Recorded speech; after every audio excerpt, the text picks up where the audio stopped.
Hi! Have you ever wondered what is happening to all these artists who were relevant 20 years ago? When it comes to pop artists, they usually land at adult contemporary charts. I'm an adult, I should be voting for Celine Dion and Backstreet Boys and Leanne Rimes or something. But what happens to the electronic artists? Meister Amon Tobin is coming back with a new album, Fear in a Handful of Dust. I used to like him, I still like him, and I wanted to review this album. My friend who heard it before me said, but there is nothing really to say about it. It's not really that bad, it's not really that good.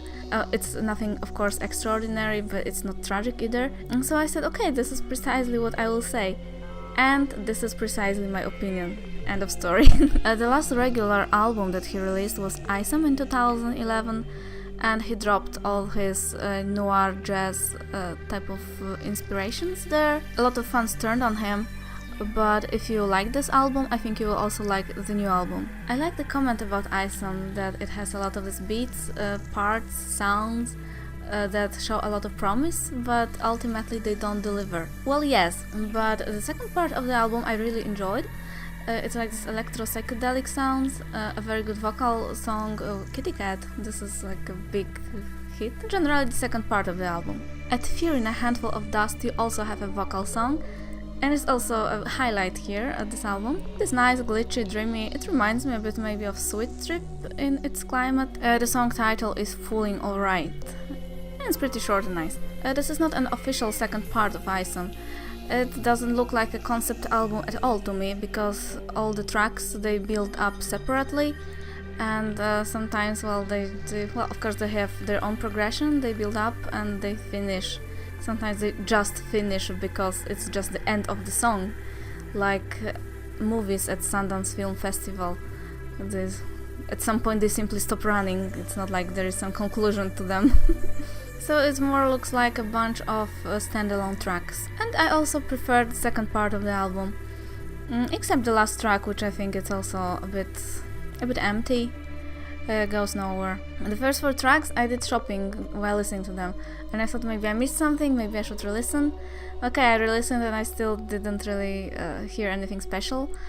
Not that they were pretty bad, I mean, pretty good songs for shopping or for riding a tram. But during the 5th song, Heart of the Sun, something happened. I fell off from a hill with 3 bags and I twisted my ankle. Right now I'm pretty immobile here, so I've got Amon Tobin to thank for this, I guess. He's generally too experienced, too good artist to release something that would be unlistenable or very boring. This is still decent, this is still good for listening, for taking somewhere with you. There are a lot of distortions of the sound, there are still some psychedelic elements. One thing that I really like is when I listen to this on Spotify, you have a person in teal light, a person in pink light, and like salmon light, something like this. And it's like Star Wars, because these lights are shining in turns.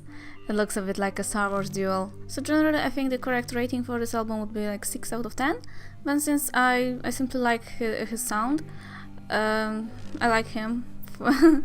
It's more like a 6.5 for me. So while some of these parts sound pointless, but it also has got some pretty good sonic experiences on this record. And it makes me want to continue to listen to his albums, the next that will be out. Because after this I don't think he finished or he became unbearable. There's a bear, yeah. So in my next video I wanted to review The Comet Is Coming, and perhaps later I'll be doing the new Tyler, the Creator. Thank you for your comments, thank you for your tips, and I'll see you next time. Bye!